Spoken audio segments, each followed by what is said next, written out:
Okay, everyone, we're going to click on the link for the word art generator, and we're going to start by titling our work.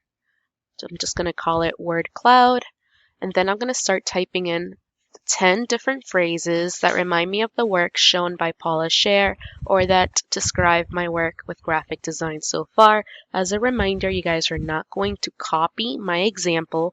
You guys are going to come up with your own terms to describe some of the work that you guys have seen or made so far this school year.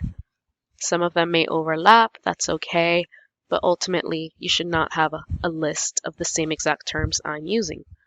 You can see that as I type in a term, it gives me the opportunity to type in a new one right below it. So you guys can literally add as many as 20, 30, it doesn't matter, but you are required to have 10 minimum.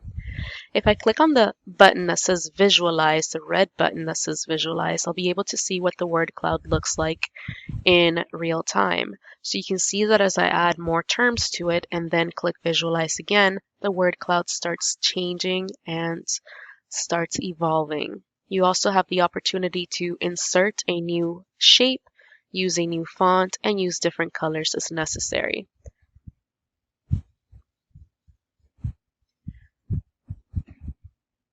Right underneath the word generator, you have different shapes that you can morph the word cloud into. Several of them are extremely cheesy and more thematic to holidays, so I recommend using geometric or very basic shapes, like you can see me doing with this star. Underneath, you have the option to select different fonts. I recommend staying away from script or handwriting style font and using fonts that look a little bit thicker and have a little bit more visual weight. For layout, you have the opportunity to select different rotations for the words. I selected random, which then places some of the words diagonally, some of the words horizontally, vertically, and so forth. I clicked on palette, and this allows me to add different colors that I can add to my word cloud. So you can see to the existing palette of purple and mauve and pink, I'm just adding some red to really make some of the words stand out.